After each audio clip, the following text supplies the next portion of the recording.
Good afternoon to everybody. I cordially welcome you all to the session on Technology to School Education at TechBharat 2021. TechBharat is an initiative of Lagu Udyog Bharati Karnataka and IMS Foundation and is envisioned as a platform to guide, mentor and empower startups and SMEs. Our heartfelt thanks to Government of India and Government of Karnataka for their support and encouragement. As technology and technological tools help prepare school children for a robust digital future, 21st century skills are necessary for both learners and tutors to be successful in tomorrow's world.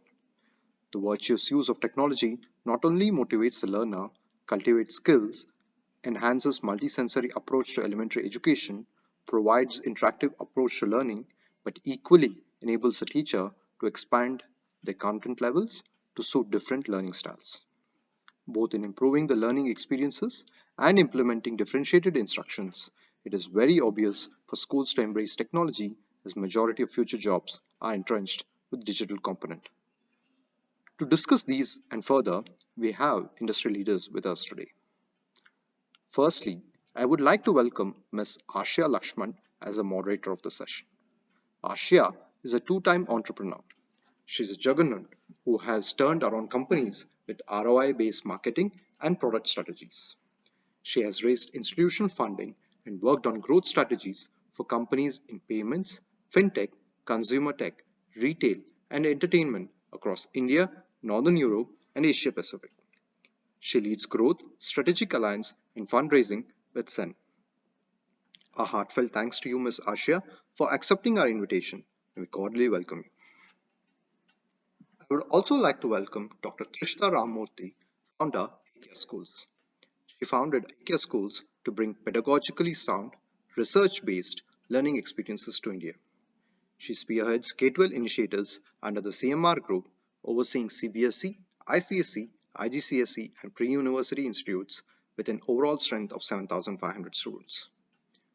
Dr. Trishta brings cutting-edge educational advancements to IKEA through her exposure to the principles of the Project Zero classroom from Harvard University, inquiry-based learning from the Reggio Emilia approach in Italy, and design thinking from the Stanford School. Dr. Trishta holds a bachelor's degree from Singapore Management University, a master's degree from the Stanford University School of Graduate Education, and holds a doctorate in education from King's College, London. Her past research has focused on topics including educational equity, teacher motivation, education policy, and curriculum construction. We are excited to have you here, Dr. Trishta, and we welcome you. I also welcome Mr. James Stack, CEO at Zen.ai. He is a serial entrepreneur and award-winning author. He was one of the original inventors of the touchscreen and has founded several companies that specializes in man-machine interfaces and communications. He holds over 200 patents, and his first book, Are the Androids Dreaming Yet?, explores the limits of artificial intelligence and the difference between humans and computers. He studied physics and computer science at Manchester University and engineering at Cambridge University, and is currently a director of the Roger Penrose Institute. We cordially welcome you, Mr. James. I also welcome Mr. Pulkit Jain, co-founder and product head at Vedantu. He holds a bachelor's degree in engineering from the Indian Institute of Technology, Roorkee. Vedantu aims to disrupt education by democratizing knowledge and is conceptualized with an aim to make quality education accessible. The vision is to create a knowledge network where a learner and a learned can be connected anytime, anywhere. He is extremely passionate about entrepreneurship and loves to remain in touch with young entrepreneurs who are working hard towards realizing their dreams. He loves to mentor them from his own experiences of entrepreneur journey. We are excited to hear from you, Mr. Pulkit, and we welcome you. It is also my pleasure to welcome Mr. Ujjwal Singh, CEO of Chaitanya Group of Institutions. Ujjwal is an EdTech professional with more than 22 years of education industry experience. Having an innate passion for technology and a deep desire to shape the future for education through the help of a learner-centric approach, he has conceptualized and scaled integrated learning and assessment solutions for Pearson globally. Ujjwal has filed for 2 patents, one each in India and the US. He is an alumni of IIM Bangalore, a TEDx speaker, and a trustee of an affordable school and a multi-sector angel investor. We cordially welcome you, Mr. Ujjwal, and now request Ms. Ashia Lakshman to take over the session and moderate the discussion. Over to you, Ms. Ashia. Thank you so much, Vishu. Thank you for this opportunity. We are really excited to be here. And I mean, what else can we, Tech Bharat, education and tech, I mean, how much more can we not be the thick and thin of this topic as we speak? We really are living it right now. And, education in schools could not be more relevant now than ever before. So, today we're going to discuss a little bit about, I want to cover a wide range of topics, and I would like our speakers to really talk about this topic of education in schools from the vision of, being a holistic approach towards the topic with, from a vision of students, teachers, as well as parents, and how this really affects all stakeholders.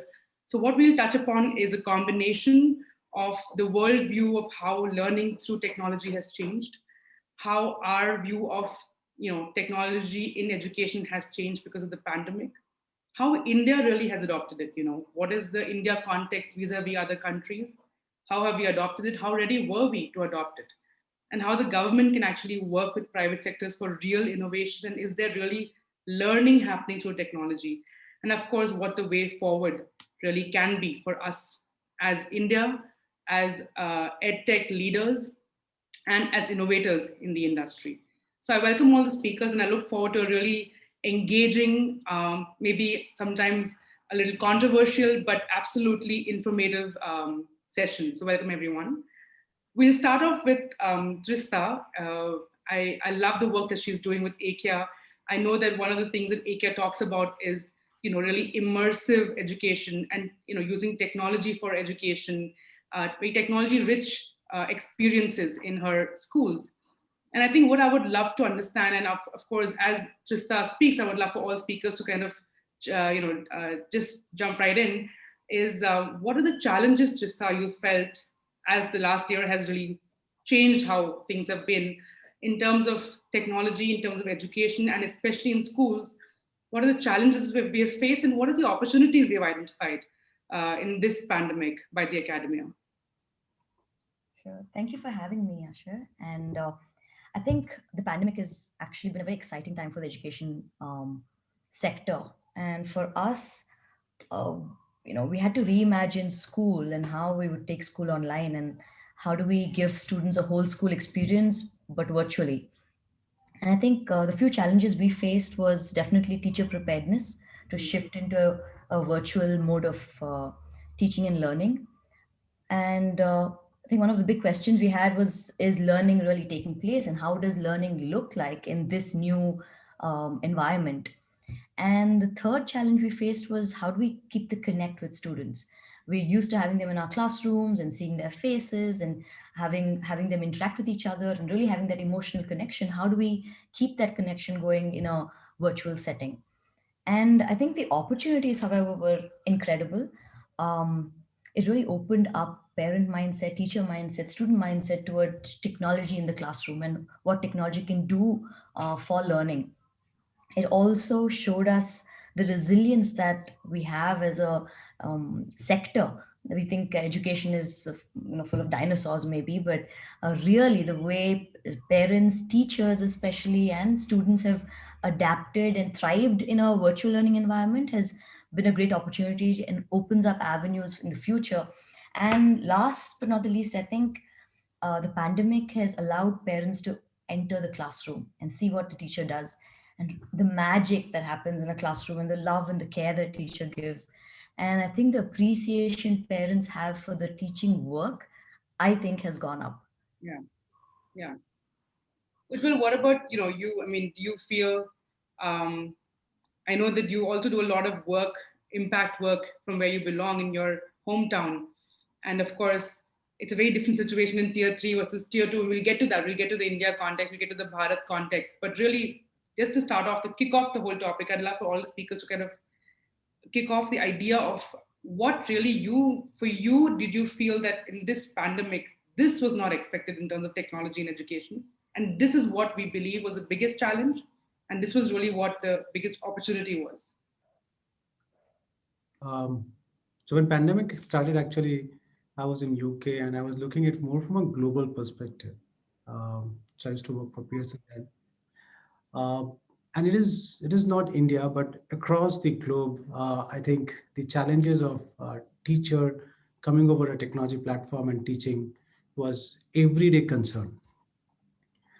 But coming from a publishing background, if you look at it, even our digital content was absolutely not ready at that point of time.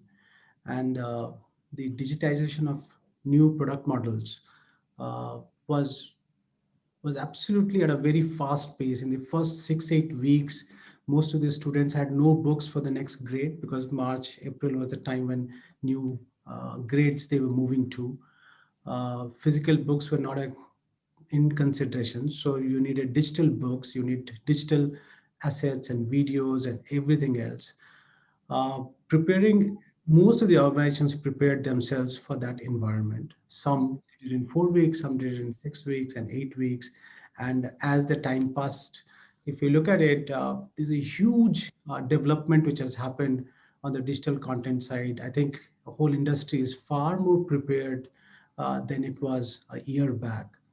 But one of the things which is very critical is the adaptation done by students. You know, an assessment done over a technology platform, and why should I not refer to a book while I'm getting assessment done? So we all learned a lot more in this environment, as teachers teaching, students learning new ways of assessment, new ways of consuming the content. I think pandemic taught all. We definitely have a different kind of challenges in a different segment altogether, but for the privileged or semi-privileged who could have the infrastructure, I think uh, we progressed more than 7 to 8 years in last 12 months. And that brings us to Pulkit. I would love to know, because I'm sure for a company like Vedantu, which and all edtech companies is as we've all clearly been extremely, I would say not shocked, but surprised at the level of adoption that you guys must have seen in the last year, right? We're pleasantly surprised, but also for you guys, what you expected maybe 3 years or 2 years has happened in 2 3 months. So how do you think, Pulkit, that came for you, and what do you think was the biggest challenge and again the biggest opportunity?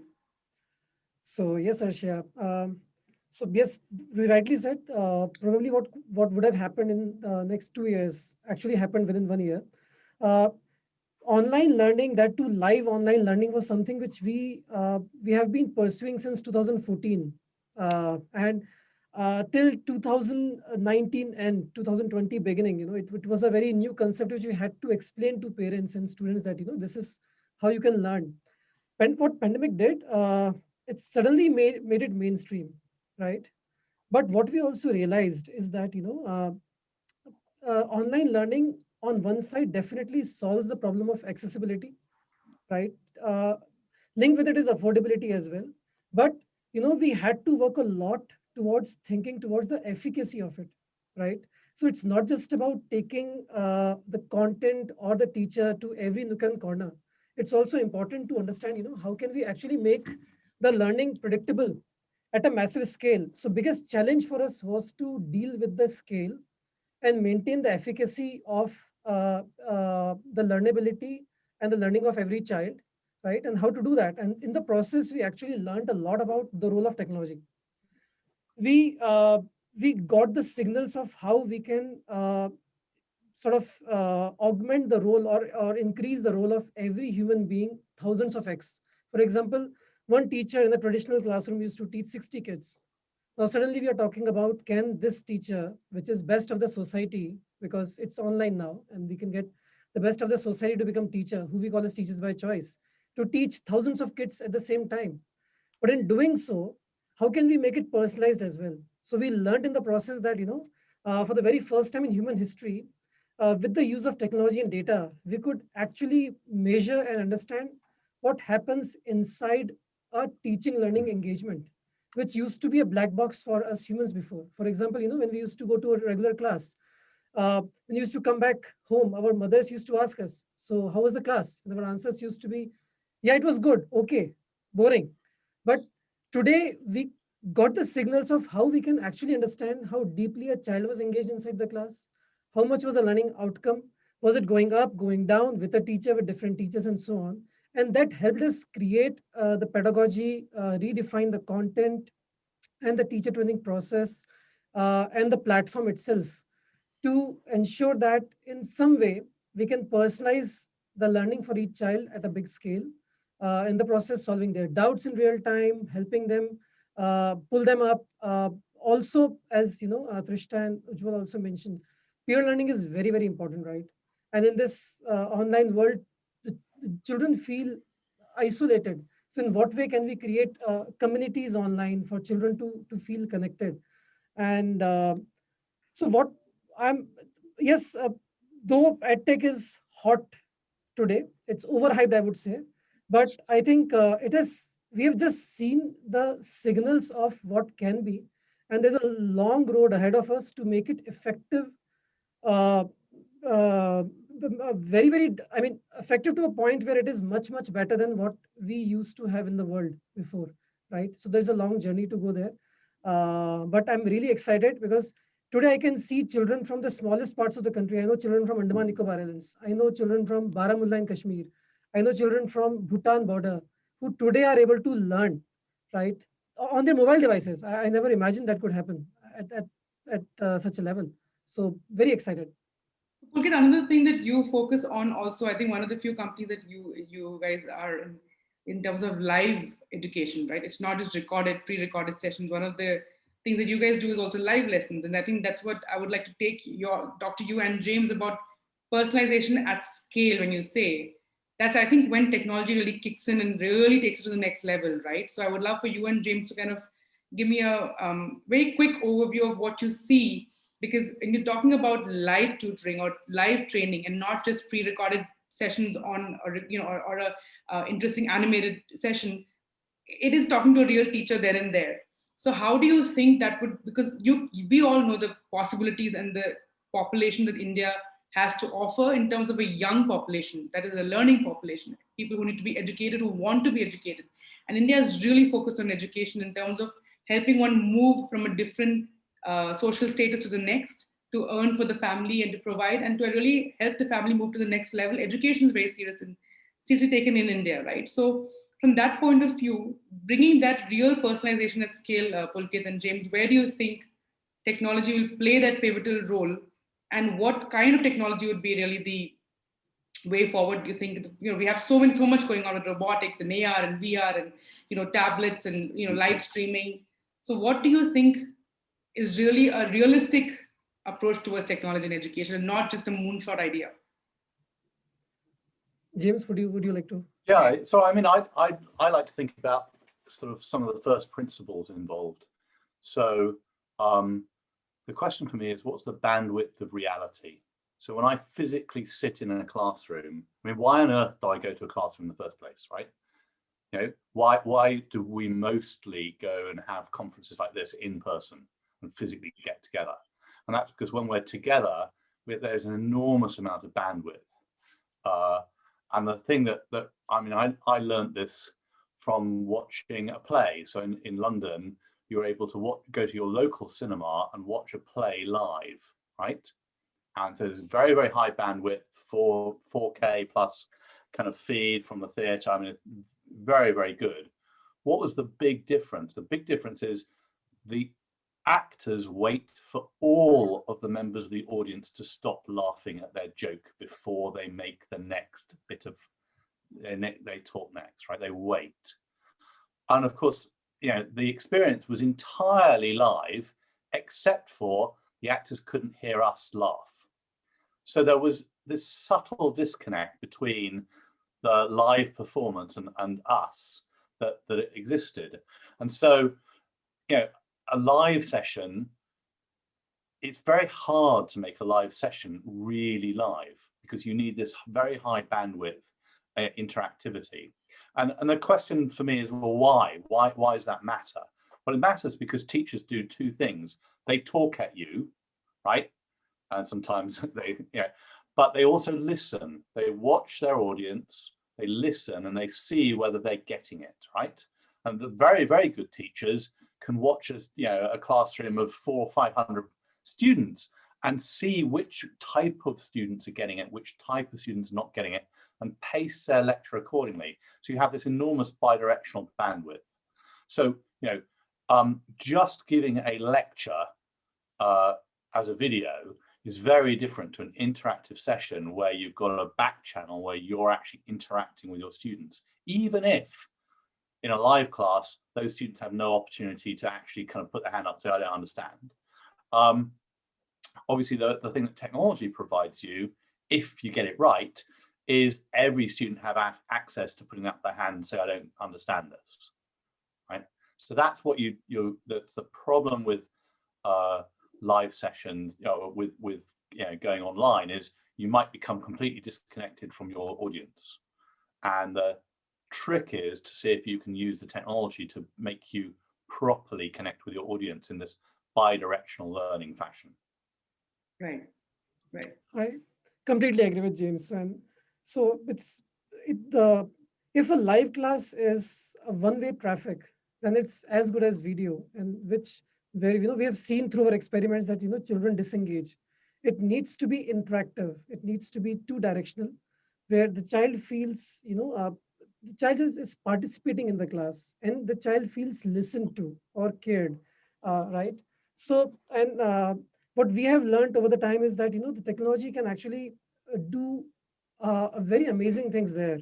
So when I used to, so I come from an offline teaching background, right? And I used to teach kids, 60 kids in the class, and I used to like very keenly look at their faces, their body gestures, the smiles on their faces, and so on and so forth, which used to be my food to fine tune my class. At times I used to stop or crack a joke or motivate them, right?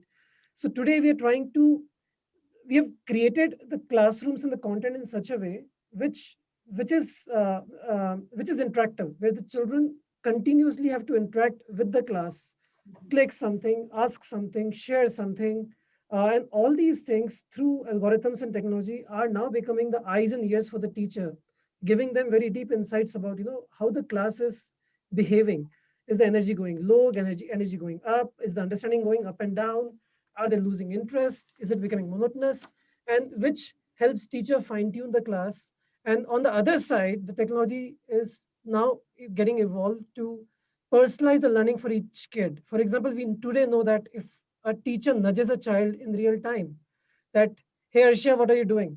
For example, like that, right? So that means a world to the child. So how can technology actually do it in a real live scenario without actually teacher doing it?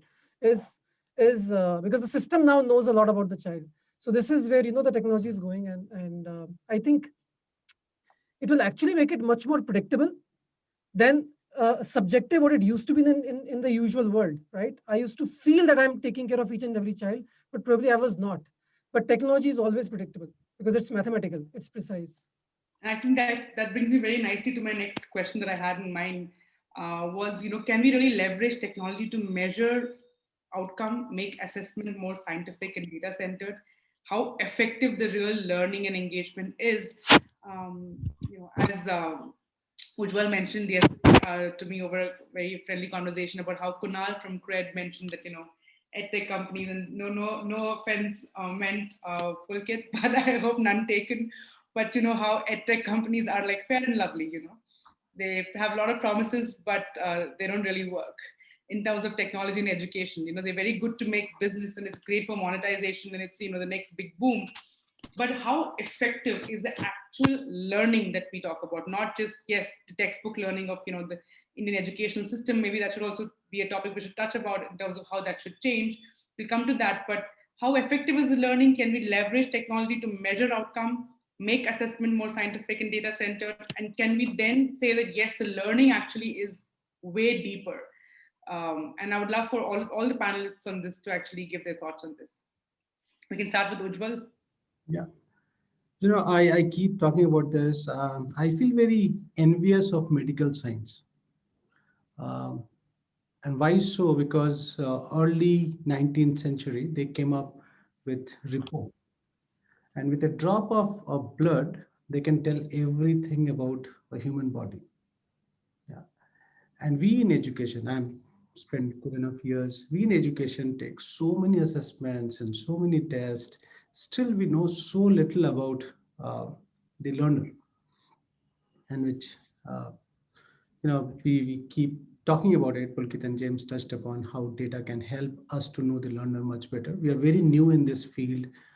We just started collecting data. If I look at schools 10 years back or 5 years back, we were on registers, and we were just moving to LMSs, and inside the class learning, capturing of data was like a dream in few years back. Slowly and gradually we have started moving in that direction. But if you look at compare us as education to other industries, we are still far behind. uh, so having a scientific process, but on the other side, contrary to absolute contrary to this side, is that today morning I was having a conversation with a J. Krishnamurti school principal.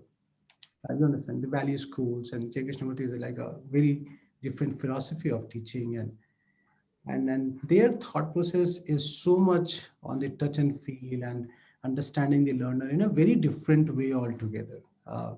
Academically, we might be able to touch upon on the data and try to find out the strengths and weaknesses and help the learner, but the learner itself is a 360. So this I can speak much more, because when you run a school, you realize that they're not inside the classroom only. They're inside the classroom, outside the classroom. They're talking to people. There's so much of holistic thing which happens within a school system.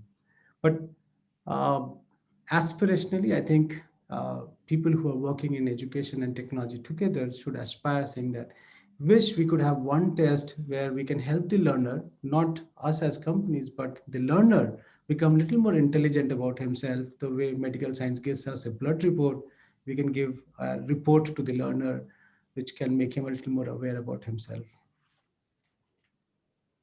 I think very well put, Ujjwal. And I keep telling everyone that our industry, people are our products. And how do you really define people? There's the likes, dislikes, skills, content, aspiration, so many variables. How do you really define um, our product? And when we say learning, we have to define what are we learning, how are we going to learn, when is it going to take place, and how do we then measure it. So when measurement comes all the way at the very end, we have to define and have a common metric for everybody. So how do we make this common, how do we define it? And so these are some of the challenges, and definitely it's aspirational. It's something everybody's on a journey to figure out how can we measure better, and we can measure better, can we have data-led decisions, can we help every student excel. And I think we're well on that path, and it should be great to collaborate with technology players, educators, and data scientists to figure out, can we define this, and do we have measurements? Right, right. James, any thought on this? Because I know that you've been talking about how to measure learning outcome, especially because each person is so unique. But at the same time, there is a commonality. And what are we learning? Like Pulkit mentioned yesterday about, when we're talking about, learning calculus, are you actually learning about calculus, or are you learning how to learn something, right? What actually Yeah. are you learning in the process? So Feynman, Professor Feynman, he had this concept or this distinction between sort of knowledge and understanding.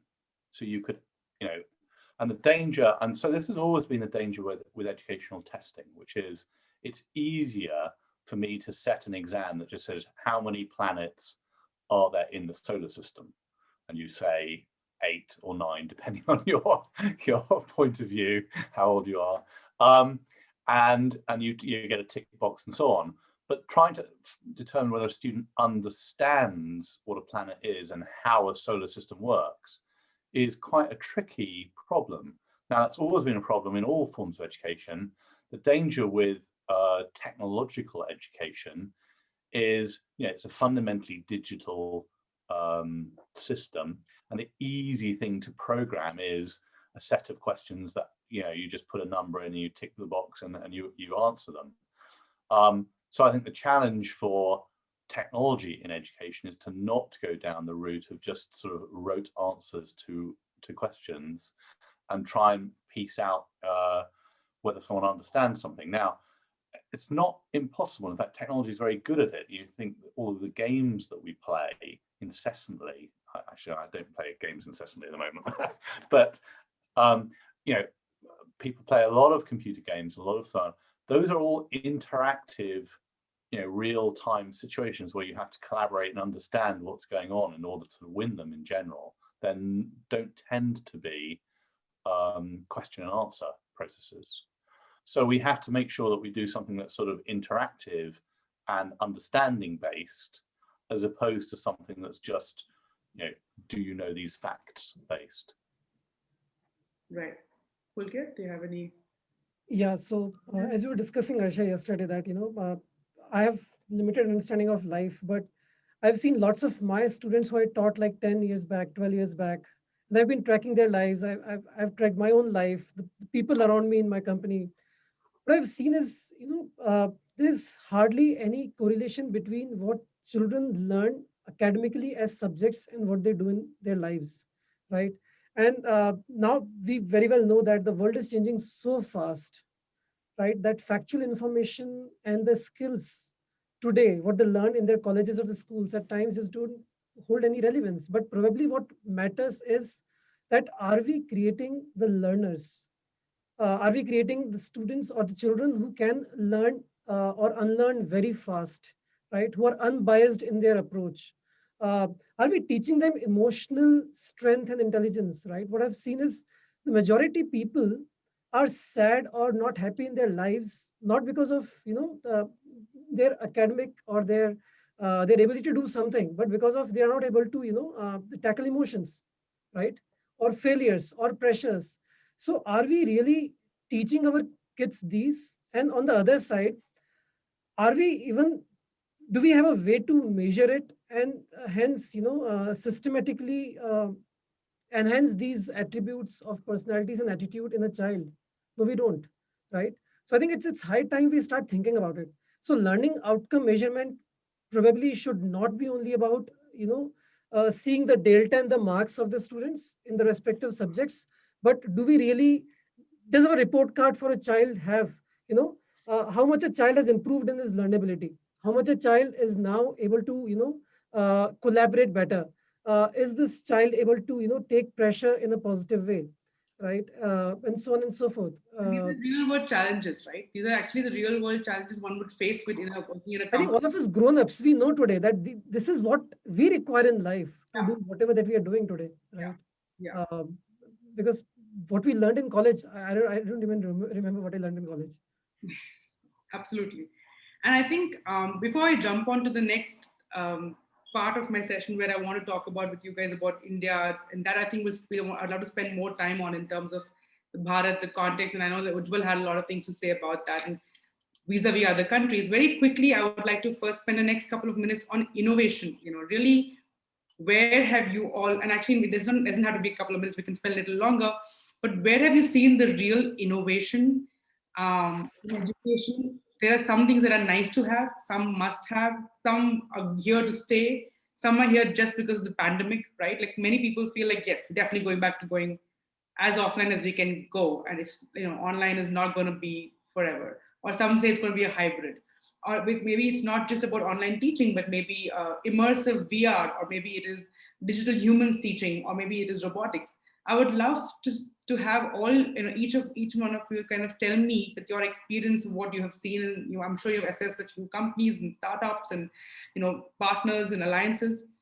Where have you felt that, what, this is actually going to change the way education is and education will be, not just in India but globally, and change the way we learn, and change especially for school students, and maybe even jump after that into special needs students, children with special needs.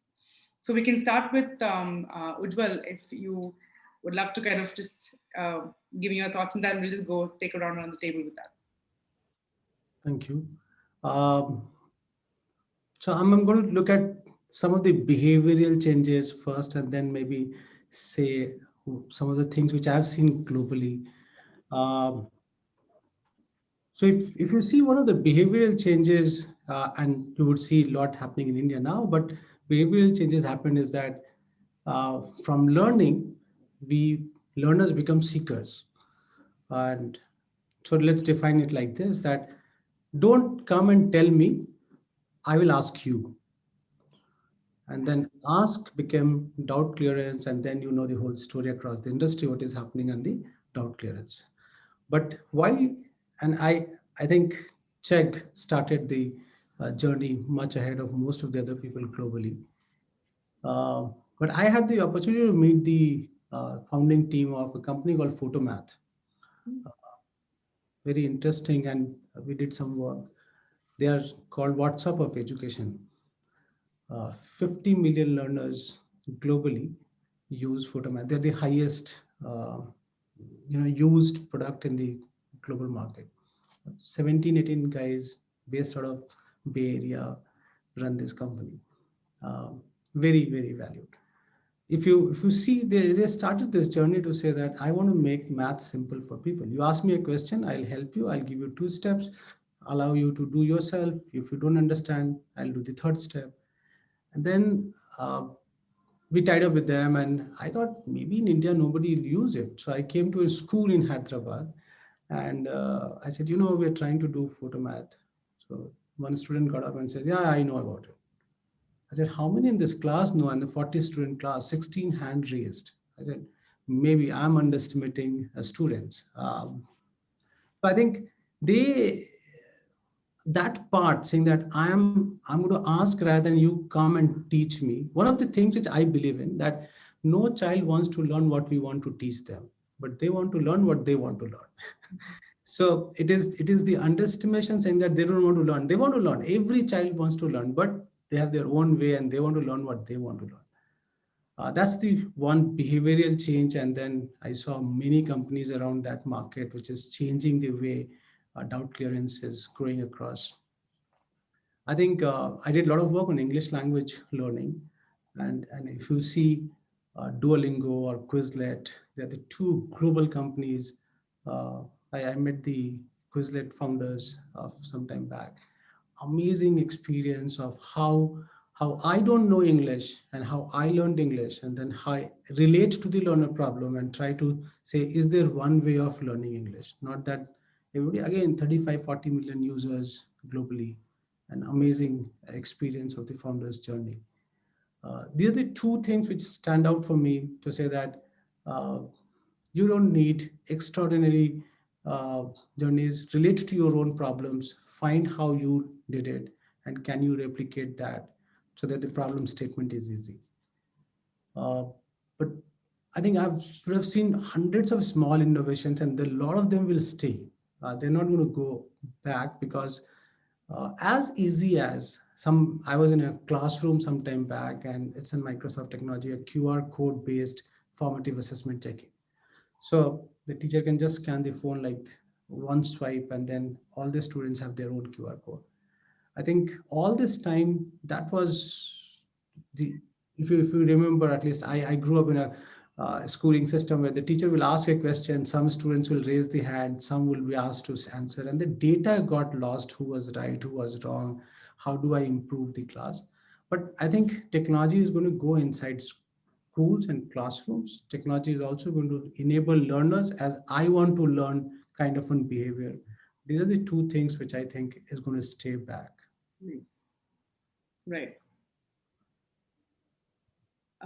Trista, would you want to take next in terms of what you feel is gonna, what in terms of innovation is gonna be exciting, and you've seen that it's really working, and not just, again, I feel like when you talk about education and technology in education, we stick to online streaming, and I feel like let's open our mindset beyond that. It's not just about online streaming. That's just a technology piece of education. There is so much more in education and tech.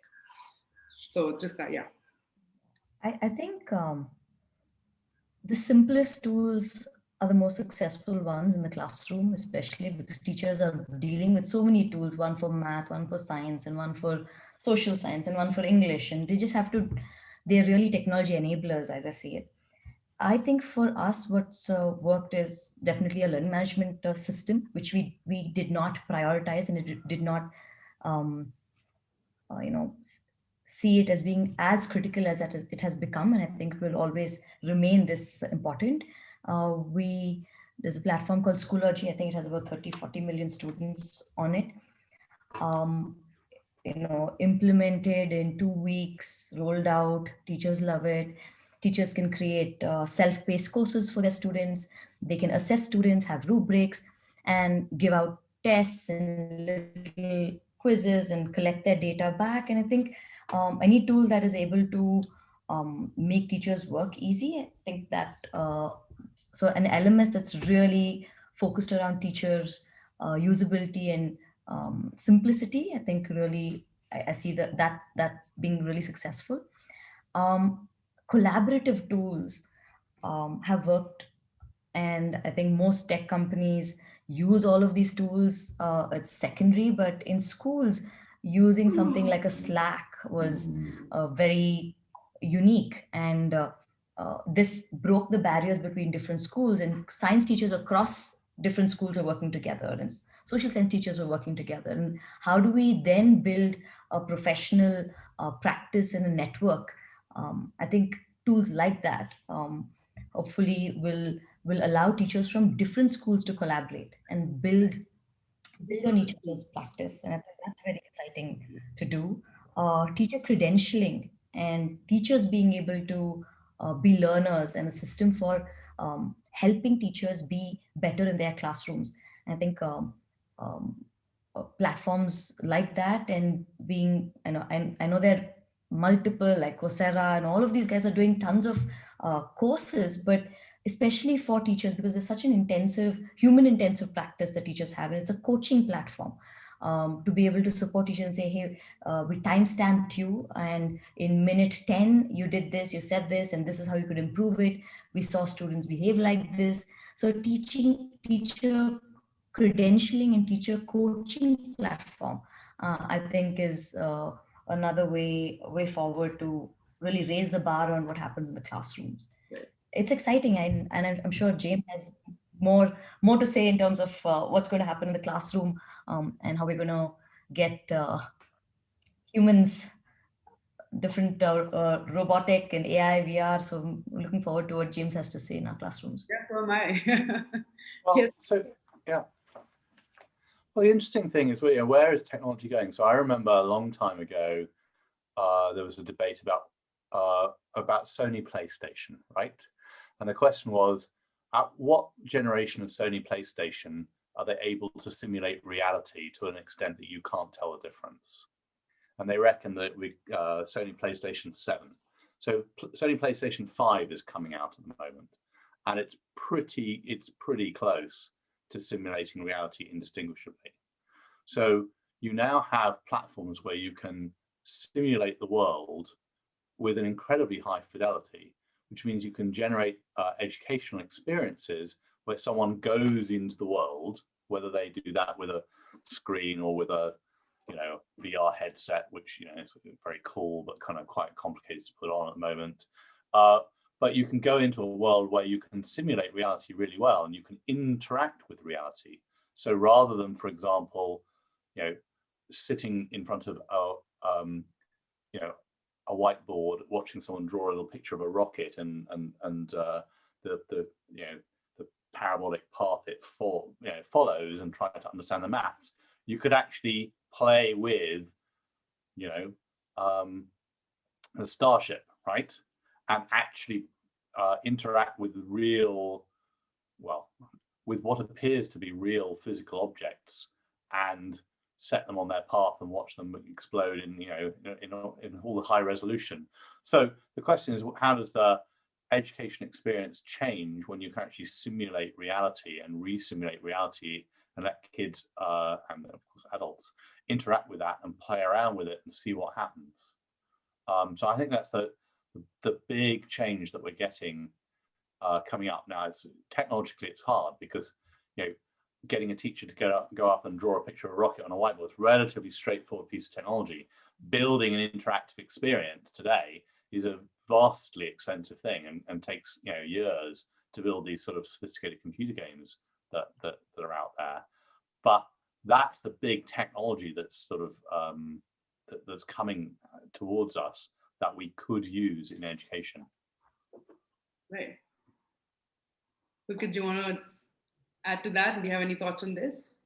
Yes, sure. So amazing thoughts by Ujjwal, Trishta, and James. So what I observed was that a lot of innovations actually have happened in the recent years, and in the online learning, one big innovation that it brings is to make the teaching and learning more accessible, right? But beyond that are the real innovations actually. So on one side, as James rightly pointed out, uh, we could see that because of the power of it being digital, suddenly the way in which we could make the content immersive and interactive, became a huge possibility. So we could experiment with 3D content in live classes, with simulations. We could integrate games, proper games inside the classroom, and we could make the learning extremely engaging and fun for young kids. We are talking about K-12 kids here, right? That is one. But I think the biggest innovation in my mind has been for us towards our ability to understand a child, the content, and the teacher and the teaching in the process of teaching and learning. So till now, uh, in terms of the online world, majorly it used to be either test taking or it used to be a video watch. But for the very first time, we could see the children actually engaging on an online platform for very deep and comprehensive learning. And that actually gave us a lot of insight about a lot of things which we otherwise only knew with human bias. For example, I used to say that when you do this inside the class, it works better. If you show this, it works better. If you take names, it works better. But we could actually see all these things through data, which, as Trishta pointed out, right, for teachers actually became a very great lever to enhance their teaching with objectivity. Now there is no bias. There is no pulkit coming in saying, dude, you know what, you should do this, and it makes teaching better. But today data is telling that if you do this, then that is how it impacts the engagement and the outcome of a child, right? So what we are seeing is that in my opinion, the entire process of teaching and learning will evolve very fast from here, right? Another thing which Ujjwal pointed out, I really second that we suddenly realize that learning till now has been boxed. So, for example, in my offline venture, we used to enroll students at the start of the academic year, right? But today we are seeing that the children are coming to us every day, right? With their learning requirements. Now it clearly tells us that children did have learning requirements, right? But it was boxed. It was boxed in the structure of a course which runs year to year. But children every day have a lot of requirements. They have doubts, they have learning gaps, they have conceptual misclarities which they want help for, right? And today the digital world has suddenly made it to a large extent on demand for them, right? Which I think is a big innovation for children towards their learning, or bridging the gaps in their learning, right, at a very high frequency. So some of these aspects, and of course in the process, learning is getting more affordable, right, which I think is a very important aspect if we want to take the quality learning to each and every child in the country, right? So yeah, these are some of my observations. Thanks, Pulkit. So actually, that brings me back very nicely onto this whole India context, right? You spoke about affordability, and I'm sure everyone has an opinion here, fairly maybe strong from personal experiences for Ujjwal, and I'm sure Trista also, in terms of being abroad, seeing it in India, and James, of course, looking at it as a global point of view, sitting in San Diego. But I really want to bring the India context, right? I want to understand all your thoughts on how ready is India, how ready has India been, and how ready should India be? But more importantly, what are the infrastructural changes that are so starkly missing or so starkly needed and relevant right now? Policy changes, regulatory reforms, right? And how can we work better with the government? How can the government work better in terms of literally policy changing uh, and how can that change in the next, say, almost a decade, to really bring real technology into education, and not just to tier one, tier two, which are obviously more easier to solve, like easier to solve, but literally tier three, four, five, and really, as I said, India has been the youngest learning population that we have across the globe, largest, youngest learning population in the globe. How can we work better with the government? And what have you seen? What is missing? What can we do? How can we make it real? Should I go? Yes, please. There are three things. India was till 1990s was a middle class, lower middle class country. Yeah? We were just growing up. If you look at any industry, how they have blossomed is that uh, infrastructure has reached before the industry has reached. So look at roads, and then roads were built and leading to population movement, cities, and slowly and gradually other pieces of the industry reaching. Look at telecom.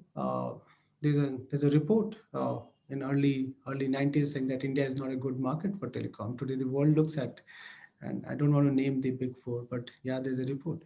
But look at where we are as far as telecom is concerned. I think all said and done, we are not even touching the tip of the iceberg as far as the country is concerned. Whatever way you look at this point of time, approximately 23 crore students are in the school system. Um, and not even 10 lakh students are buying products in a digital format. Uh, then where are they? What are they doing? Uh, and how are we impacting them in a day-to-day life?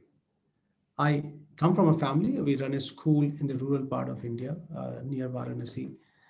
uh, for last 7 months struggled, used every possible technology, every possible uh, thin technology ways, mobile phones to SIMs, 4Gs to requesting for towers. We actually could not do one day single decent enough class.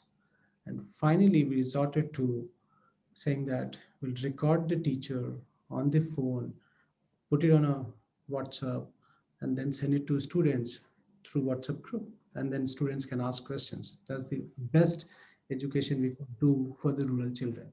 Concern is that as we are moving on one side, the whole industry on the technology side, the other side, the digital divide is increasing. Uh, at home, there's only one phone. Father takes the phone, goes away. If you are, and look at it, almost 70% population is in smaller villages and towns.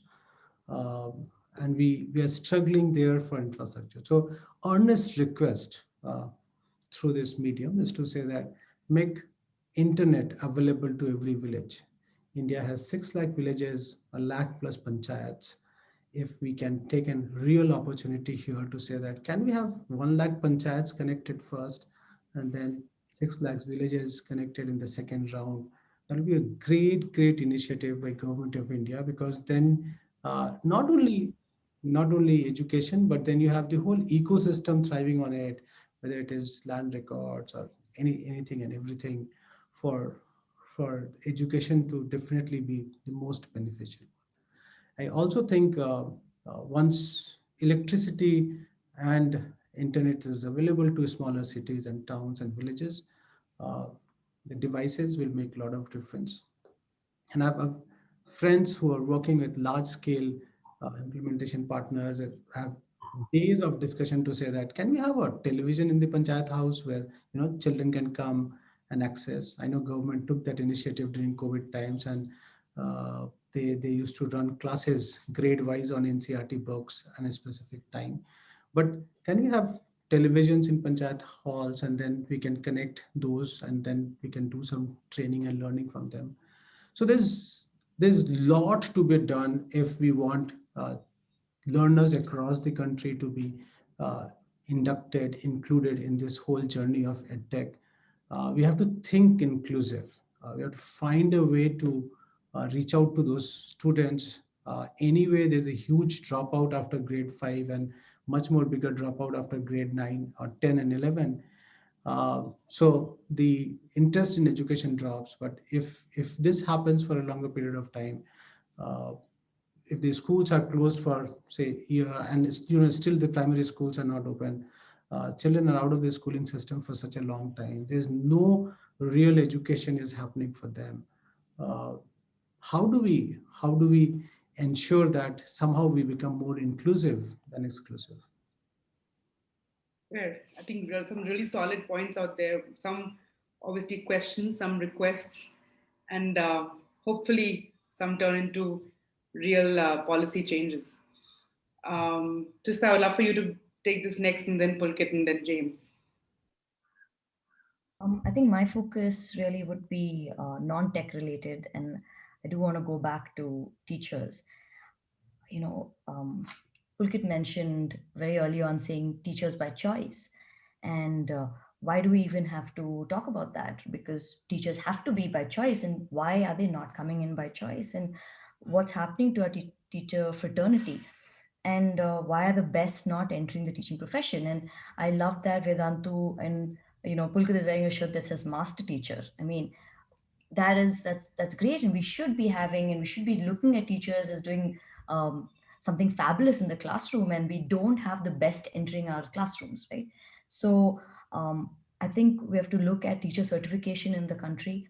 Why are our B.Ed colleges closing down? Why do we have low enrollments? um, how is the B.Ed course being structured? Is it really training teachers to be in the classroom? Can we look in a apprenticeship model for a teacher training course? Um, we can we raise the prestige of the profession so we have the very best entering. And it's not just to do with monetary benefit of being teachers. It's about how teachers are being perceived by everybody. um, I've heard this story so many times, and I've said this, um, like a father telling a child saying, if you don't study you'll end up being a teacher. That is just where, as a society, if we think our teachers are the profession that we should not have our children entering into, then who is going to teach your child in the classroom? And if you expect a teacher to teach in a way she hasn't been taught in her life, she's already scaling so high and she's doing so much, and we have to support the entire profession to flourish, because if teachers flourish, then students flourish the same way. So I think our focus should be on teachers. How much ever tech we bring to the classroom, whatever we do, if we don't have that star in the classroom, tying everything in, ensuring that emotional, social connects are being protected, I think we're going to be failing the entire system. And it's how parents view teachers, how the government views teachers, and raising the bar on the profession itself. So I think increasing the number of teacher educators, people who are trained to train teachers, increasing the number of teachers and the quality of teachers, increasing the number of school administrators, people trained to run schools, um, and increase the number of special educators, increase the number of school counselors, psychologists who can help students. I think really backing up this entire workforce that's serving the needs of our students. That's That would be my that's advice. actually amazing to say. Before I jump to Pulkit for the Bharat and the India context, I would want to just stay around with you, Trista, on this question about how the role of a teacher is being perceived. You said, right? How does it evolve as technology comes in, and how to make it a sought after profession? Because not just is as more and more technology comes in, people tend to perceive teachers as being made redundant, which is not the case, right? So how do we bring in technology in a way that actually empowers teachers and parents and students, but most importantly teachers, not making their jobs redundant but actually more powerful?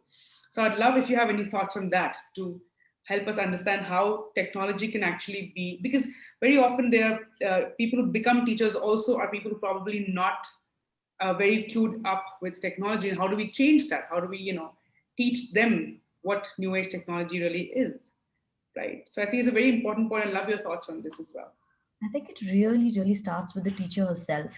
And when I talk to my teachers, I tell them that they are COVID warriors, and what they're doing is just amazing.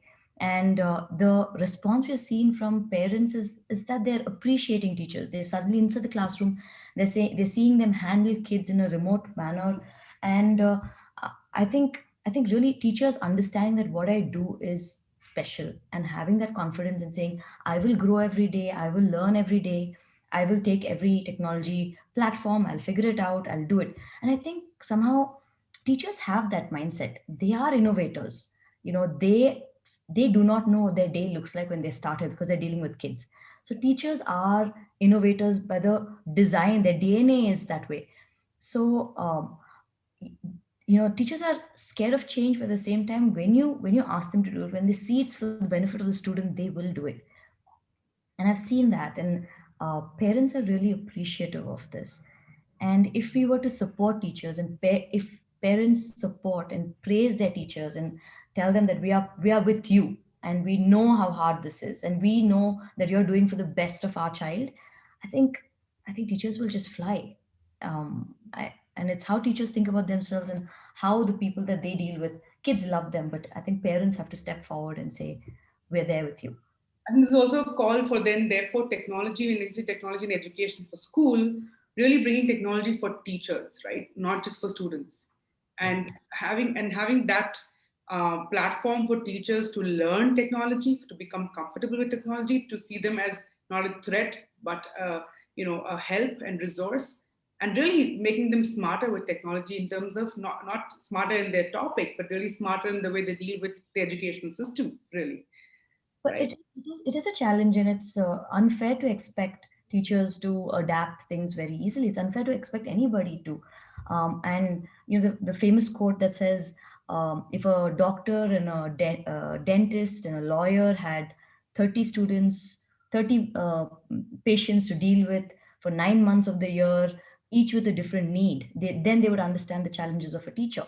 How is a teacher supposed to do this? And no other profession is expected to do it. And now we expect them to jump more and more hoops, more technology, more, and they're doing it, right? So I think everything takes time, support, and I think this just the positive energy from the ecosystem will raise. That's the best anybody can do, and I think it's not an easy challenge. And I love what you said about them being COVID warriors. We never thought of that before for teachers. They always talk about doctors and healthcare, professionals. And this is just such a great takeaway for me, at least, especially for me in this whole session, has been taking teachers as COVID warriors. I mean, come on. Seriously, all parents are complaining about how they want to just send their children to school already so they can work or have some peace of mind.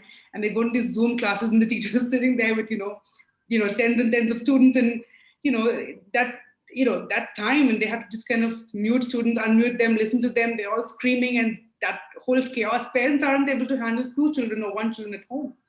And these teachers with about 20 or 25 of them at the same time, the same energy level. I mean, hats off to them. I love that, COVID warriors bit. Just thank you for that.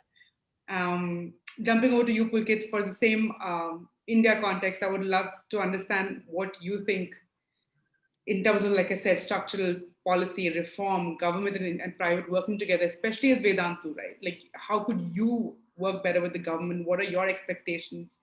And this could be the platform for maybe a change. And I hope that these requests are noted by government officials watching our event and session. So please do let me know what you would like to talk about in that.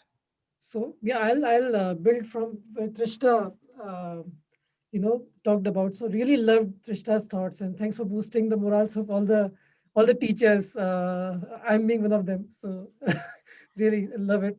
But yeah, I agree that.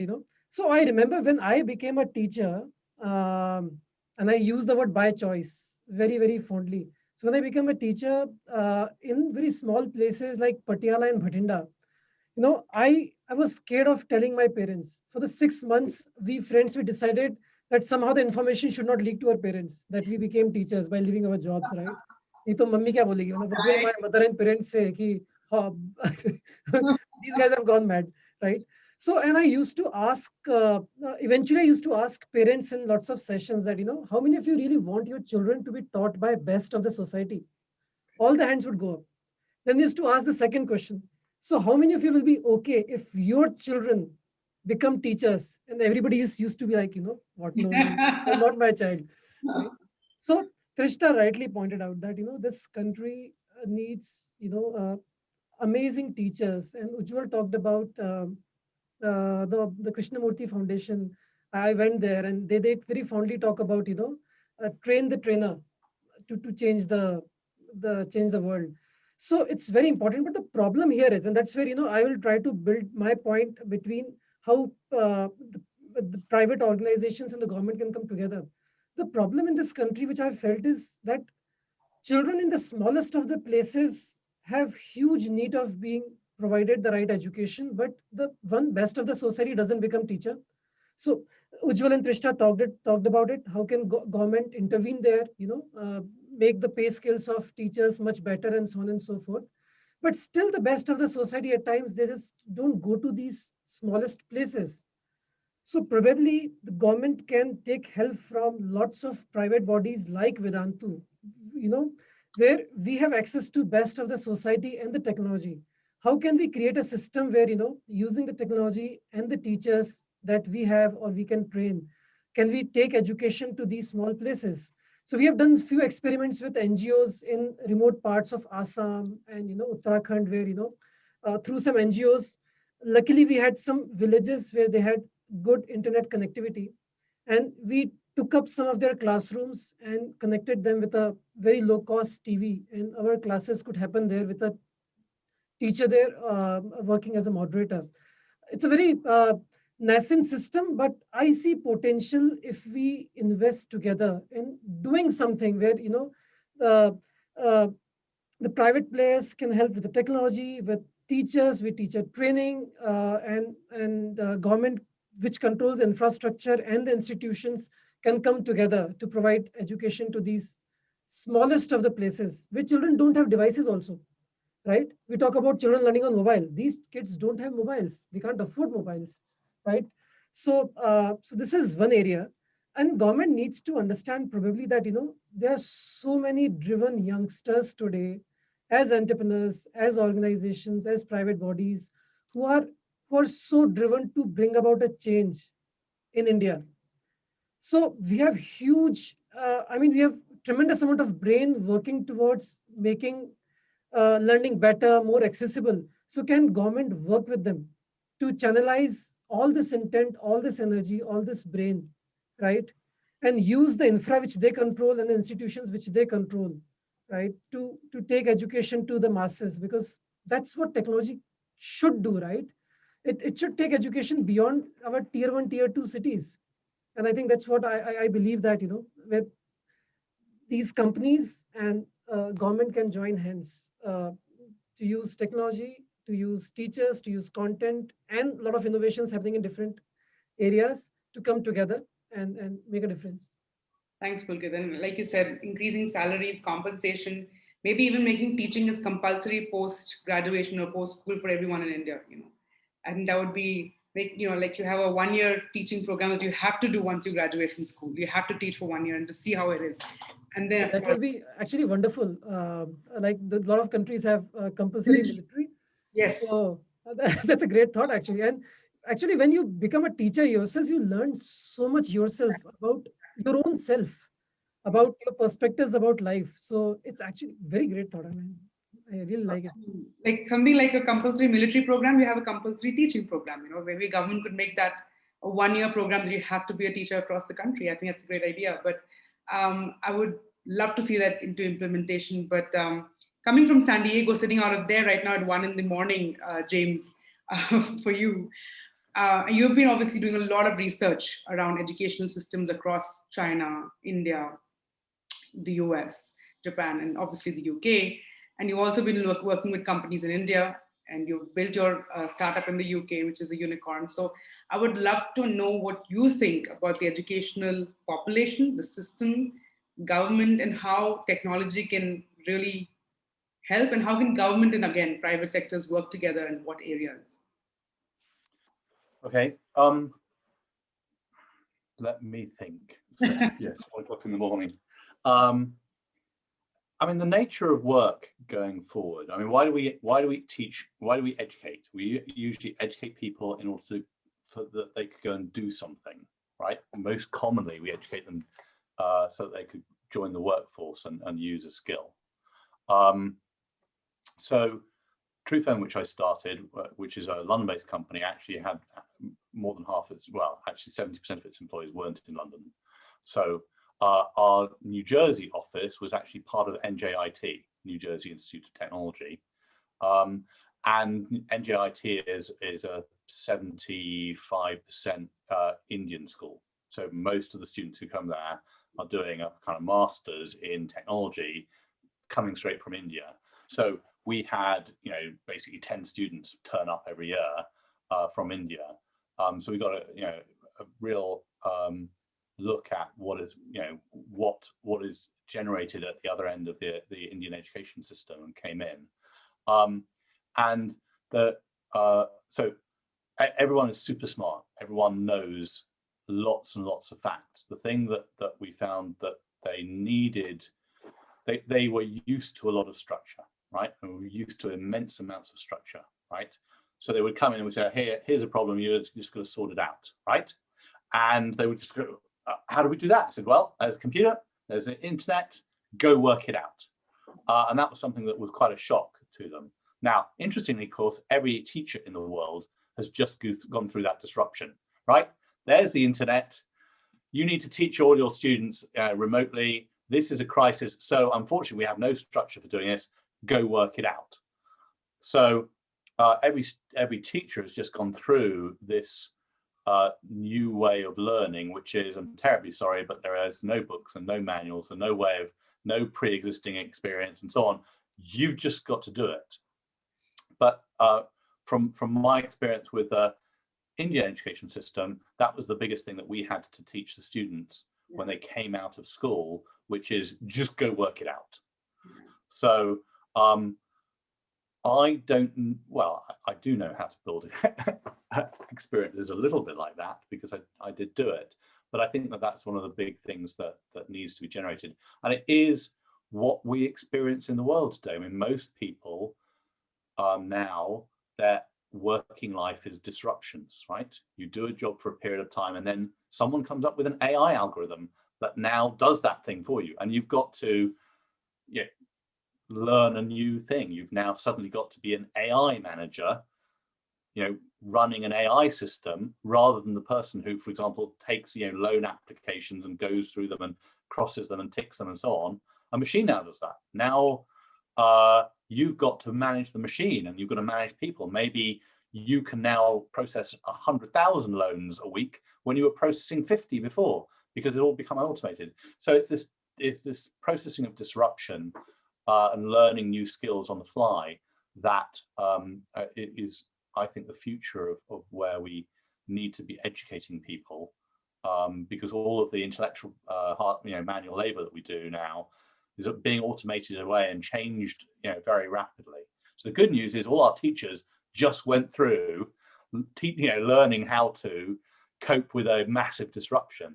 So how can you take that skill that they learned, which is to kind of go with the flow and work out what to do and what works, and teach that skill of dealing with disruption to students. Right.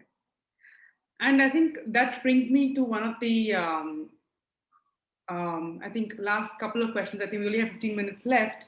Before I let the stage for each one of you with your closing remarks, I would just want to touch upon two more topics very quickly. One I tried bringing on, but I could not continue on. One would be for children with learning disabilities. I mean, if anyone here has got any experience with that or any thoughts on that in terms of technology for learning disabilities, and where do you see that playing a big role? That would be the first one. And the second would be the way forward in terms of what would be the new normal now. We are going to come out of the pandemic sometime, if not by end of this year, maybe early next year. I hope with all the vaccines and everything, there will be a new normal. I don't see education going back just the way it was. I don't see it going completely the way it was, but I don't see it being completely online. Or some schools might be hybrid, some schools might be just purely offline, but adopt different ways of technology in terms of not just online streaming. But I would love to know your thoughts on that. But let's first go back to the first topic, which is there a way that you believe that technology for disabilities and for children with learning abilities, have you seen something that has made a remarkable change? And I would love to keep it open to the floor, whoever would like to pick this question up. A remarkable change, and you feel like this is exactly where technology can play a really, really, pivotal role. Yes, sir. From a content point of view, so great to learn from Canada. You can't launch an education system if you are not special needs enabled platform or content. You can't launch in Canada. And accessibility is one of the core. So if you look at any of the product models in Canada, whether even for Google, Microsoft, anybody, so you need to ensure that the audio video is enabled for people with special needs, and special needs is so vast, it is difficult to address everything. But as far as accessibility of content is concerned, the best model globally is something which I learned from Canada. Right, right. So Anyone else? Yeah, Pulkit? I have limited experience here, but this year I got exposed to a lot of students and families with children who have special learning requirements. And what I understood was that, when we were working with them, we were trying to find some way to help them. So two things came up. One, uh, a digital platform suddenly gave us and them a possibility of getting access to the teacher and the content who can help with the special learning requirements sitting in any part of the world. Because, for example, I'm sitting in one city. In this city, there might not be access to either experts or the content which can help my child, right, with the special learning requirement. So but we had to scramble. We had to scramble and find experts who can help in that regard. We searched for content and we realized that it's not very well structured and it's not very easy to find as well. So I think there is a lot that needs to be done in that regard. So today I know that we are teaching a batch of 60 students who are visually impaired on one side with a set of driven teachers. We are working with an NGO which is helping us with content for those students. We are working with some dyslexic children. Their families have taken them out of the school and they're doing homeschooling and they are learning with us. And we have found some experts in the country and beyond who are helping them with it. But having said that, we, or I believe anybody in country, especially in the edtech world, are anyway close to understanding the requirement, the special requirement of these special children, right? And I agree with Ujjwal that anybody, for example, a company like Vedantu, if we are teaching at a scale, then probably government should intervene and sort of enforce us upon us to be ready for such children as well, right? Because if you leave it to us or people like us, right, it just doesn't become our priority, right? So I think that is where a government can play a big role, and because these are special children, and why should they be left behind? And technology should be the first uh, way to make learning accessible for them, right, and effective for them. So that's, I mean, my limited experience with this.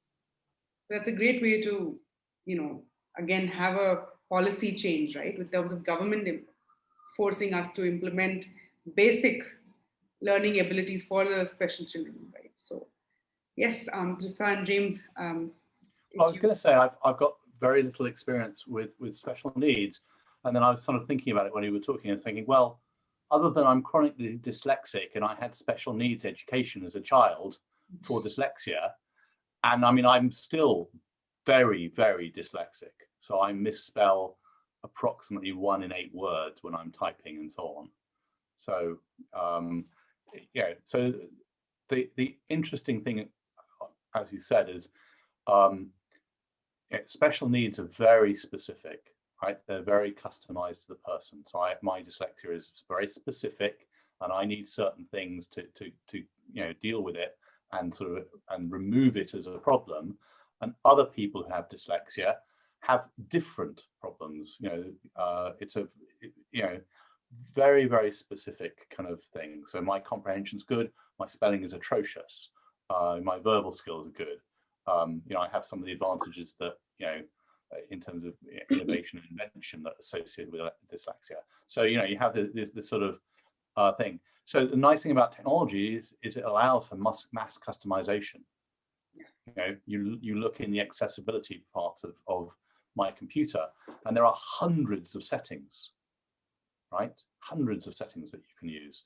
And so that's the nice thing about the technology, is the ability to give people all you know, the necessary capabilities. And certainly for some types of disability, the technology can largely eradicate the disadvantage that they have, you know, with those particular problems, because it can paper over the crack. For me, it papers over the cracks of my dyslexia, and no one gets to see it. I see it all the time, but no one else gets to see it.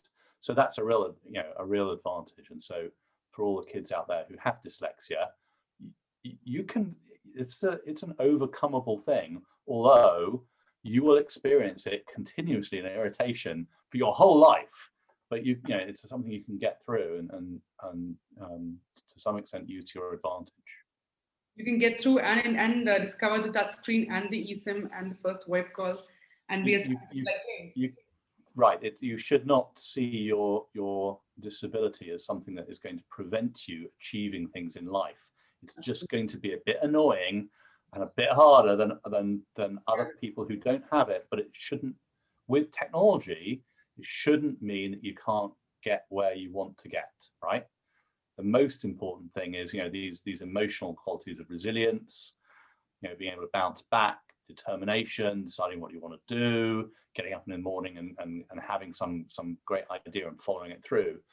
Those skills are, you know, are things that you should be able to overcome despite, you know, the disabilities. But I mean, but I say that because I have one little and relatively easy to overcome disability. Other people have very different ones, which are far more difficult. But you know, that's my experience. Thanks, James. Krista? I think you know, for brick and mortar schools, using technology for special needs is honestly new. When we went into lockdown, that was one of the first initiatives we launched. We launched the well-being team for families to access our in-house counselors and be able to talk about anything that they're facing during the pandemic. And I think not just in terms of learning challenges, but we found tons and tons of psychological, emotional needs of students that are not being satisfied. And I think not being in school for an entire academic year, we're going to go back to an environment that special needs, special opportunities for students, special programs for students need to be thought of for emotional and psychological well-being. I think that's going to be a major priority. And what technology has allowed us to do is increase privacy. You don't have to walk through the corridor into the counselor's room. You know, you can do it absolutely. There's privacy. There's one-on-one sessions. You can bring your parents in. You can bring your sibling in. You can have your, you know, the entire family can go through a session. So it's really opened up accessibility. I think identification also is going to be easier going forward. Testing could also improve. Remediation programs and having small cohorts of students and having a very targeted remediation program for specific students is also possible. But I think using technology and definitely having initiatives to address this is going to be something that is the new normal as I see it going forward. That very, again, thanks for that. And I see what you mean by accessibility and affordability, and especially if it is about counseling or it's about just allowing parents and relatives and other people to be in that room together with your child, to have access to that, to counselors, to teachers, to professionals across the globe, not just in your city and town. That really changes the way we look at learning abilities. But that beautifully ties into my closing remarks from everyone. I would love to just hear you, or like you said, the new normal, the way forward. And we can start with you, Trista, but just to wrap this up, it was a great session. Thanks everyone for your time. And I completely learned more than anything else in this session. And I hope that the audience of about 4,000 people who are watching this right now also enjoyed it. Questions are welcome once we close the session. Also, we'd love to take the questions on our Tech Bharat window. But I would love to hear one final remark, a closing remark, and what I would want from that really is a new normal, the way forward, and B, there was one thing that you would want to see as an actionable item from this session from the government to help you do your job better, really. That's what I would love for you to all tell us and tell the audience. And thanks again for this amazing session. So Trista, we'll start with you and then wrap it up. I think the new normal is summarized in two words: collaboration and resilience. I think we have to work together, government, the startup ecosystem, brick and mortar schools. We have to work together to move the needle going forward. Technology is going to be key, but collaborating within schools, within the sector, across sectors, I think we are not going to do justice to the kind of needs our students have if we don't collaborate. And I think resilience really for everybody to be strong, be able to face whatever it is that the world is going to look like. We don't know whether we can open schools in June, but having the grit and the resilience to work together as a team and overcome challenges. And the fact that we went through the pandemic, went online, that shows resilience on parts of parents, students, teachers. And I think that is going to be the ethos going forward. The one ask I have is to prioritize vaccines for teachers. I think we have to come back to school. We want kids back in the classroom. We see the gap of not being in the classroom for an entire year has caused. And if we continue like this, I just feel kids are going to be losing out. We want kids back in the classroom so we can see them, talk to them, understand them better, and reach out to them. And if we are to open school after summer break, I think it'll be a great initiative if the government can prioritize vaccines for teachers.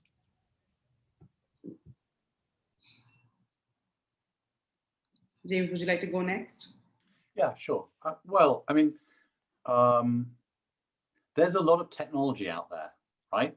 So suddenly education came slamming into technology, right? Because it was possible to teach people by getting, walking into a lecture hall, pulling out your slides, giving a slide presentation, and then going away and so on.